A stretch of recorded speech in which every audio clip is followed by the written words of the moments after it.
ఈరోజు రాష్ట్రంలో liquor case ఒక సెన్సేషనల్ కేసు అయిపోయింది. దేశంలో అంతర్జాతీయ స్థాయి స్కామ్ అయిపోయింది. నేనేమంటానంటే మోడీ గారు వచ్చిన తర్వాత ఈ 11 ఏళ్ల పాలనలో ఆయనకి చాలా మంచి పేరు తెచ్చుకున్నారు. ఈవెన్ పహల్గామ్ మీద ఉగ్రవాదులు దాడులు చేయించి ఆ టెర్రరిస్టుల అంతు చూశాడు. ఇక్కడ నేనేమంటానంటే అదేవిధంగా ఎకనామిక్ టెర్రరిస్టుల సంగతి కూడా చూడాల్సిన అవసరం ఉంది. ఇక్కడ for example Delhi liquor case 150 కోట్లు, కాళేశ్వరం మీద కూడా ఈడీ విచారణ మొదలుపెట్టింది. ఢిల్లీ లిక్కర్ కేసు మీద ఈడీ విచారణ మొదలుపెట్టి ఇక్కడ 1000 కోట్లు ఇంటర్నేషనల్ స్కామ్, దుబాయ్ నుంచి మనీ రూటింగ్, ఇవన్నీ దీంట్లో ఐఏఎస్లు అరెస్ట్ అయినారు, ఐఏఎస్లు జైల్లో ఉన్నారు. ఒక కీలక వ్యక్తి అంటే మీరు అర్థం చేసుకోవచ్చు, రాష్ట్రంలో ఆయన ప్రమేయంతో 3200 కోట్లు ఇప్పటికి లెక్క తేలింది. ఇటువంటి కేసులో ఈడీ విచారణ చేపట్టాలా?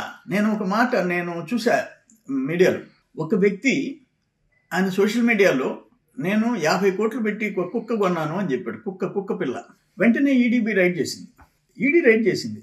తర్వాత నేను సోషల్ మీడియాలో ఫేక్ మెసేజ్ పెట్టానని చెప్తే వెనక్కి వచ్చింది.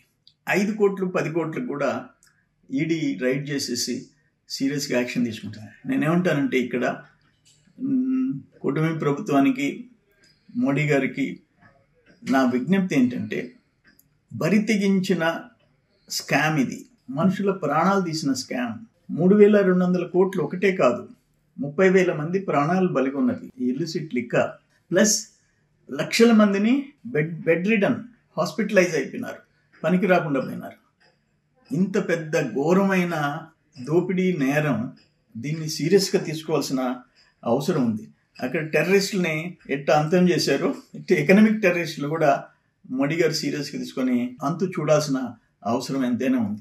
ఏదేమైనా ఈడీ వెంటనే స్పందించి దీన్ని, ఇటువంటివి అంటే ఒక మెసేజ్ దేశంలో పోవాలా, ప్రజలు నమ్మి ఒక ఛాన్స్ అంటే ఎన్నుకుంటే వాళ్ళే ఇటువంటి బరితెగింపుకి పాల్పడితే పరిణామాలు ఎట్లుంటాయని అనేది దేశ ప్రజలు గమనించాల్సిన అవసరం ఉందని నేను విజ్ఞప్తి చేస్తున్నాను.